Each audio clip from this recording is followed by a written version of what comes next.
នេះផ្កានៅក្នុងប្រទេសដាណាម៉ាកស្អាតអត់រយខ្លះហើយផ្កានេះក៏អូបឈ្ងុយដូចផ្កាផ្កាចម្ប៉ាខ្ញុំអត់សូវស្គាល់ទេអាផ្កាពណ៌រៀងសក៏ខ្ញុំឲ្យដើមធំដែរនៅស្រុកខ្មែរយើងដាំច្រើនមែនតើតាមផ្លូវសាធារណៈស្អាតហើយអូយឡើងឈ្ងុយឡើងក្អូបស៊ីក្លិនឈ្ងុយប្រហើរស្តៀងនឹងក្លិនផ្កាឈូកដែរហើយនេះពពួក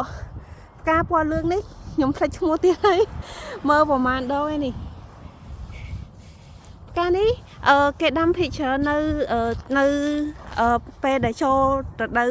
បុណ្យអ៊ីស្ទ័រហ្នឹងភាគច្រើនគេតំណាងឲ្យផ្កាពណ៌លឿងស្អាតអត់គេដាំច្រើនមែនតើនៅក្នុងសហគមន៍នេះនិយាយទៅច្រើនអានេះ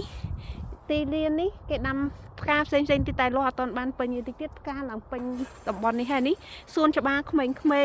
ហើយច្រើនមែនតើសួនច្បារបែបហ្នឹងមិនមែនតែមួយកន្លែងហ្នឹងទេមានច្រើន